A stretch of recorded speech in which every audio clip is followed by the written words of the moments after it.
the time on our computer is a minute behind. My cell phone and the office phone both say it's 2. So let me go ahead and get rid of the presentation we have on screen. Today we're going to show you a sneak peek of Church Windows version 20. Let me go ahead and open up the virtual machine here. And let me open up Church Windows. Before we begin, if it's your first time doing a webinar, on the GoToWebinar toolbar, we won't be unmuting people for questions, but I have Rachel in the room with me to help me answer any questions you might have. Please keep those on topic. Today, again, we're looking at new version 20. If you open up the question panel, you can type your question in there. Rachel will answer questions that come up while I'm showing you version 20. And then at the end of the webinar, we will open the floor to questions, and I'll read those out loud and answer them out loud. If you need to get the GoToWebinar toolbar out of the way so you can see what I'm showing you, there's a little red arrow, red or orangish arrow on the side, and if you click that, it minimizes it down. And then if you need to open it back up to type a question or something, you just click that little arrow again. All right. Now, if you are familiar with Church Windows, you know we've been going through a lot of changes in the membership module. And I think one of the biggest changes is about to occur. I think we're projecting end of summer, beginning of fall. There's not a specific date for version 20 yet. And what I'm going to show you on screen, some of the items are not yet finished. If something, appears a little off, they are still working on version 20. So this is not a finished product yet. You're getting a sneak peek, though, at some of the new changes to the membership module. So let me go ahead and click on membership to bring that up on screen. You should be now seeing the membership module. Now from there, I already had it ready. All I did to open that was click on membership. If you are a current Church Windows user, I might refer to those of you who are current users a lot because you may see a big difference here on the screen, our opening membership portal. Instead of seeing members and visitors as 2 separate buttons, there is one database now called People. So let's go ahead and we'll click on our People, and that's what I'm going to show you today. We only have 20 minutes, so a lot of new things, but what I'm going to focus on is looking at the actual household and individual records for now, what we call People. All right, so we'll wait for that to open. I want to maximize it so we can see as much as possible on the screen. Now, when I first saw this, we have what we call our weekly nugget meetings where the programmers show us new things. And I know a lot of us, when we first saw this, were like, wow, it looks so much different. It looks different, but if you're an old user and you're familiar with the members versus visitors, where you went to 2 different databases, it really has a lot of similarities. It's just the visual looks different, and it has the same functionality, but there's a lot of new things that all of our users, our current users, have asked us to add to the program. If you look, there's 2 sides of the screen, just like the old. The left side shows the household. The bigger middle section shows individual information.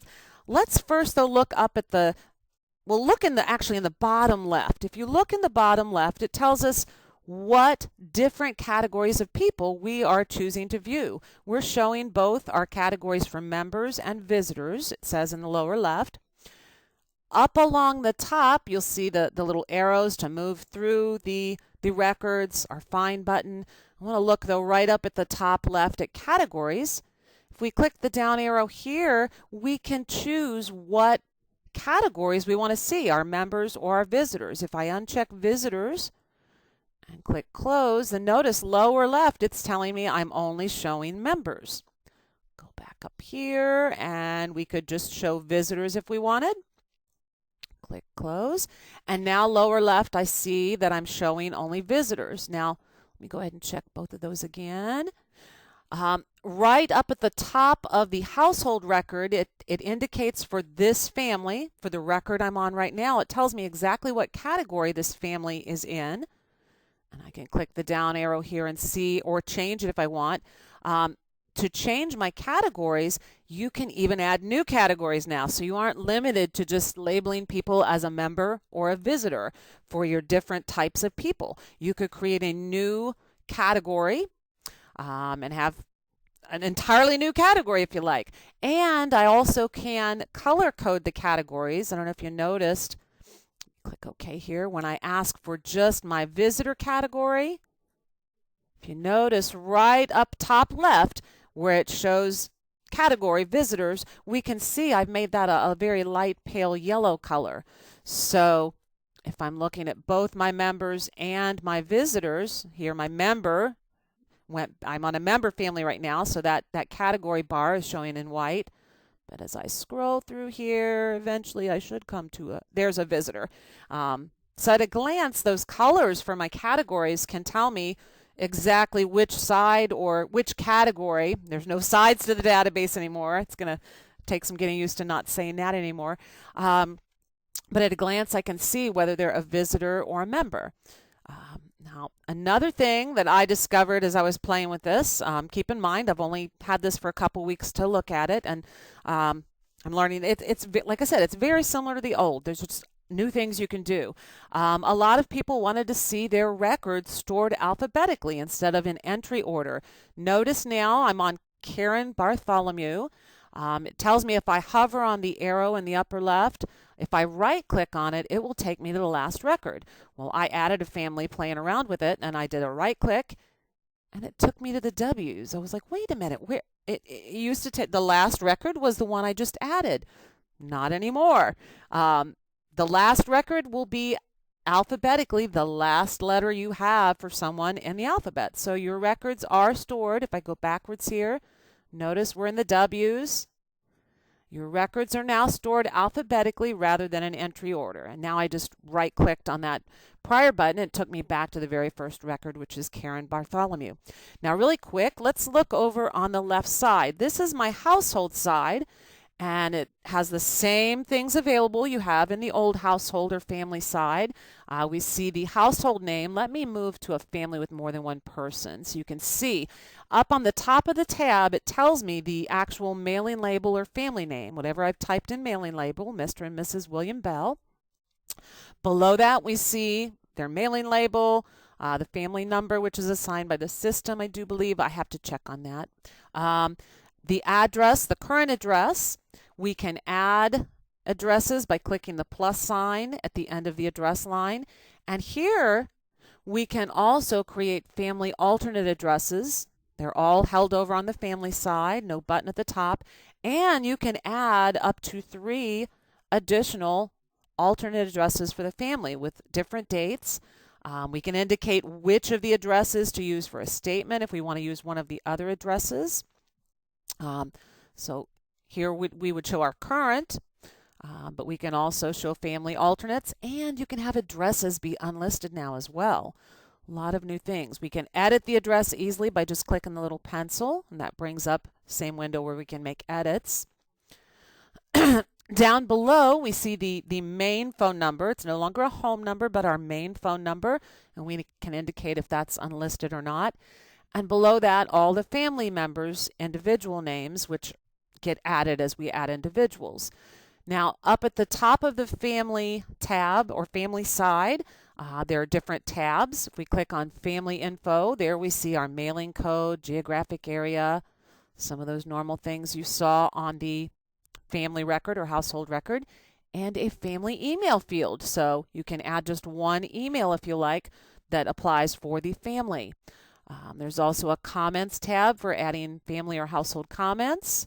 You can add a family photo, and an other tab where you can click here and find someone who's already in the database and add them to this family. To get back to our beginning tab, there's little scrolls here where we can scroll over to get back to our first tab. Now, another neat thing on the family side, and I think it's still in the works because nothing works here yet, we can, where there's maybe a household, a divorced family where the children, spend time with dad and then spend time with mom, we can indicate a cross relationship or alternate household assignments for people in a family. We can indicate, yes, they live here, but they also live here. But again, some of these things are still in the works, so I can't even show you how they work yet. I just know it's going to be there. If we look over to the right side, the larger side of the screen, that is your individuals. And each individual you add, as you add them, you'll see their names along the left on the family tab or family side. If you look here, we see the typical things you saw on the individual records, their name fields up at the top, and then all the different fields we've created for our records. And we can track as little or as much as we want. Groups and classes, skills, interest, all the little buttons you used to have across the top are now tabs across the individual record, where I can see the different groups or classes they're in.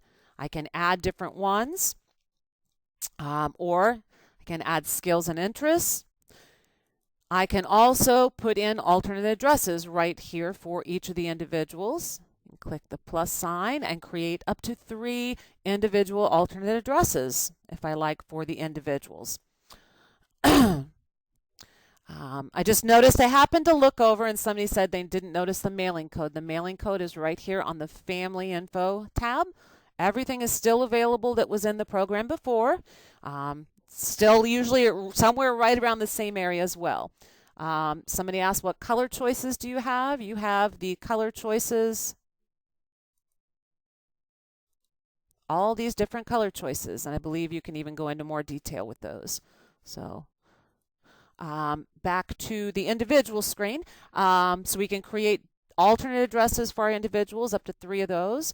We can add comments, and we can add individual photos as well. Now let me go ahead and show you. I'm going to go ahead and add a family, so I'll click Add Family. I want this to be a member, so I just highlight Members and say OK.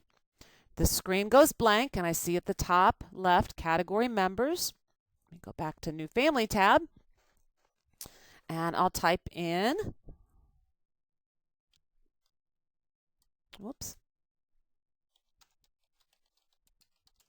I'll just put my own name in there, Ms. Kellyanne Pearman. To add my address, I just click the little plus sign here and type in my address. And I can tab down to zip code, and I can either choose it from the list, oops, or I can go ahead and type it in. I can put my country, my city, and then my state. And then click OK. And now we see my current address listed on my New Family tab. I could go ahead and add more information on the Family tab if I'd like, but let me go ahead and add myself as an individual. So now up at the top I can just click Add Individual. And we see over to the left it already is assuming my last name is Pearman, so I'll type in Kellyanne. I don't have a nickname. I could go through and fill out as much or as little of this information as I like. And then if I'm done, I can go ahead and click Add Individual and add another person to the family if I like. If I made a mistake and want to delete, I can just click Delete Individual. And it's going to delete that one line that just says Pearman.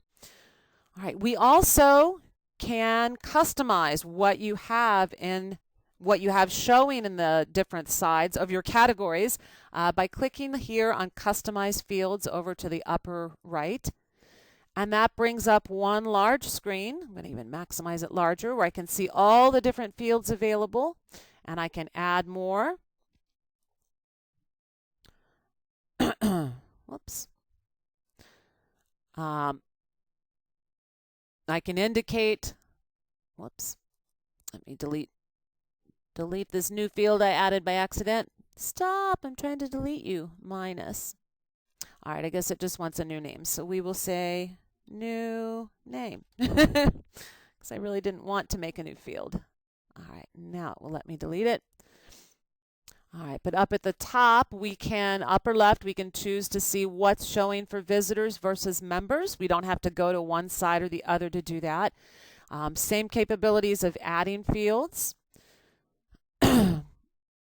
And one more thing I wanted to show you before I open the floor for questions. Oh, the grid. We can also do a grid. If you hit Find, I want to show you the Find in the upper left. If I hit Find, that brings up the Find criteria window where I can build different searches. I'm not limited to only looking at things that are available, I can ask for fields that are blank, which you couldn't do in the old one. If I just want a grid of everybody, I can just click Find, and that brings up my grid. This has the same capabilities as the old Find grid. I can choose what columns I'm showing and what order I'm showing them in.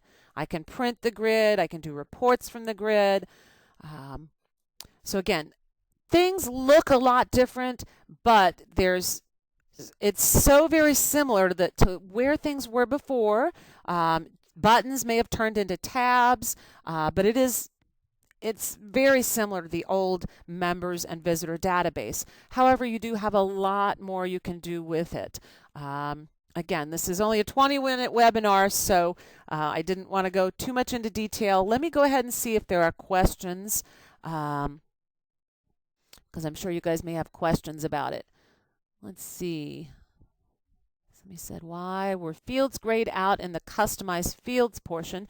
And Rachel already answered that. That's because those are fields you cannot delete. Those are fields the program comes with now and wants you to keep in the program. You could hide them, but you can't delete them. Somebody said, can we add a category for snowbirding or vacationing for people that don't want mail sent out for a period of time? You can add whatever categories you want. Up here under category, I can click here to add a new row. We'll just call it snowbird. I can change the color to make it light gray. And then say OK. Oh, and I got an error. I was hoping that wouldn't happen. We'll just click OK here and reopen the program. So the category might be an area they're still working on. So apologize if you see errors. Again, remember members, the membership new people screen is still in the works. So let's see if that saved that category or not. I hadn't tried making a new one. I just knew it was something you could do. Snowbird is there, so I could change. There we go. We just changed Karen Bartholomew to Snowbird. And now if I go up here, let's see if it works. We'll uncheck all. If we just ask for Snowbird, it's only going to show us Karen because she's the only person we've marked as a Snowbird. Oh, and it did not like that, hitting next many times. So let me reopen this again. All right. Someone asked, what membership version do you have to be on to convert to this version? Well, I believe it was version 17 where you had to be on accounting and donations to go to version 17, I believe. You do not have to convert to go to version 20. When version 20 is released, which earlier I did say that is probably late summer, early fall. We don't give dates because if we do and it's not ready, then people will be, why isn't it out yet? So hopefully we're anticipating late summer, early fall. You will just be able to update to the newest version. If you're on an older version, again, I believe, Rachel maybe can correct me if I'm wrong, I believe to go to version 17, if you are on the older contributions and financial, then you would need to convert to donations and accounting, and then you could move forward to version 20. All right. Oops, and I see a little chat. Rachel said she thinks that is correct. Rachel and I aren't install techs, so we don't deal with a lot of that, and it's been so many changes with the conversions and new versions that it starts to blur for me after a while. All right, somebody said if we have a special named category in the personal information section under the member individual right side, will those automatically transfer with the new update to version 20? So far as I've heard, all of your data, all the fields you have, everything in your current existing church windows, if you're on version 17 or newer, all of that will convert right into 20. You'll have the same existing data from what I understand. Somebody said, sounds like a lot of wonderful work has been put into play. You are welcome. So thank you. I think it looks really neat. Again, when it comes out, be patient. There's a lot of new things, but our customers ask us to do new things with the program, and a lot of times we can't do those new things without changing the program. And the new look to the program, that started happening back with accounting, and a lot of that is due to Microsoft.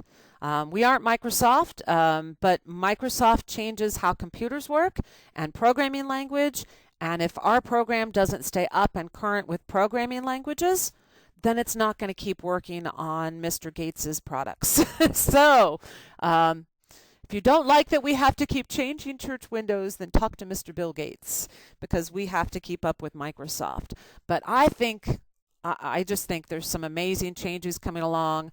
Some of the things, I've worked here since 2007, and membership, I watched, accounting come out and changes from contribution to donation, and through almost the 10 years I've been working here, I've heard a lot of suggestions that things people wanted to see in membership, and a lot of those I don't think were possible, but a lot of those things I see now implemented in this new change in version 20.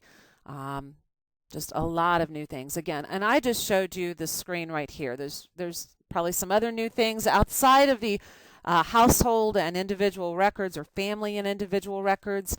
But again, with this being a 20-minute webinar, I couldn't show you everything. So again, this is your new family or household and individual screens, and I think there's lots of neat new things available.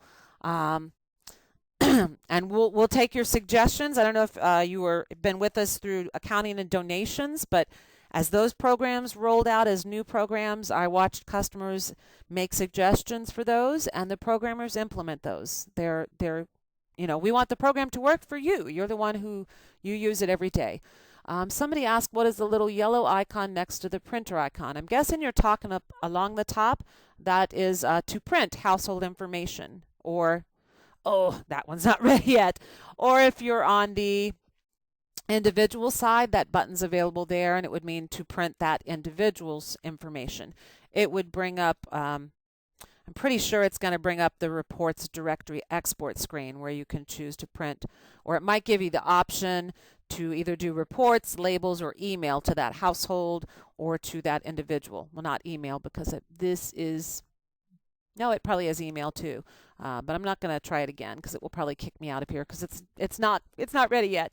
But also up here you have where you can map the individual address, and that will connect to, used to connect to MapQuest.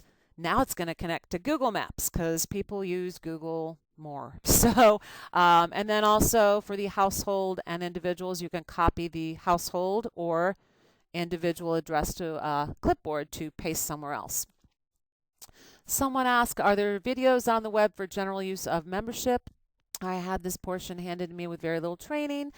Yes, if you go to our website, this is the very first preview of version 20, so there's nothing on the website for version 20 yet. You don't have version 20 yet, so but this webinar will be cleaned up and standardized.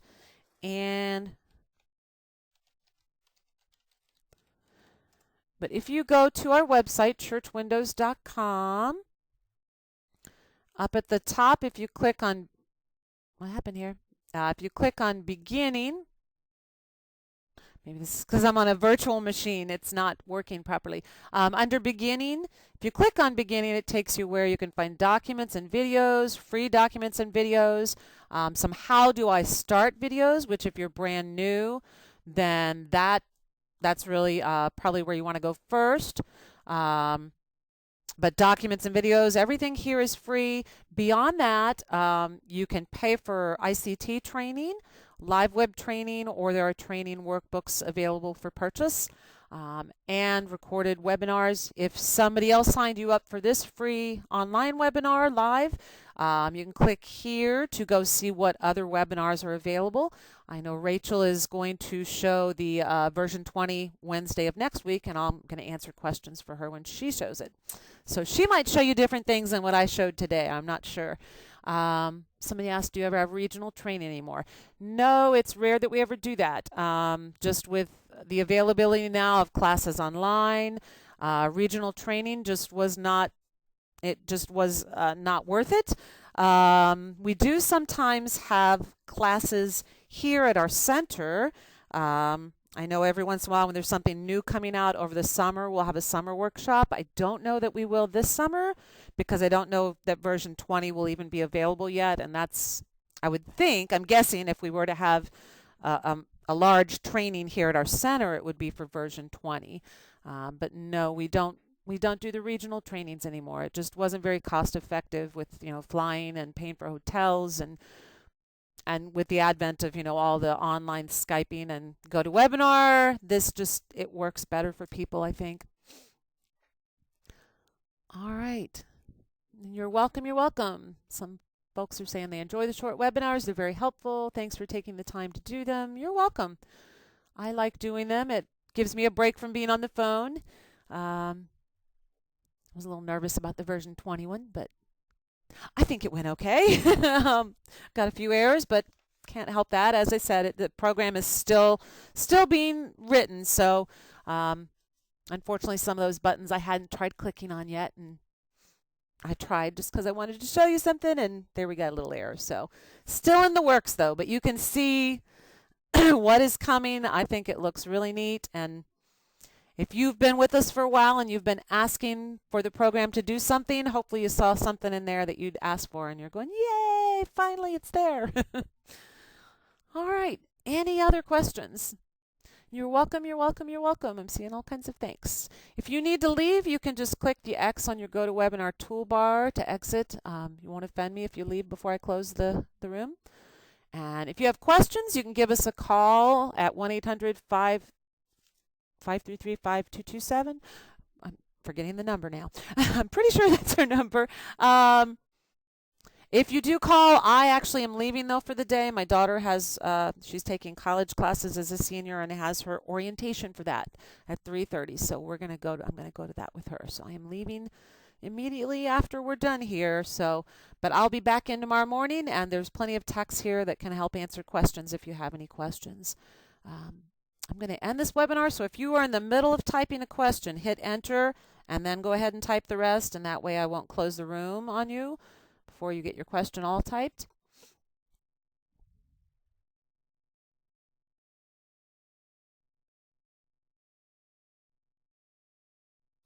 All right, nobody's sending any half-typed questions, so I'm going to end this sneak peek webinar. If you want another sneak peek, I believe next week, same day, same time, same channel, just go sign up for it so you'll have the link to get in. Rachel might show you different things than I did, or if you're like me, seeing things more than once is very useful for remembering it. All right, everybody have a great day. Have a great holiday on Monday. I keep forgetting we have Monday off. We will not be here Monday. We are closed. We get that day off. So have a great day. Have a great holiday. Thanks. Bye.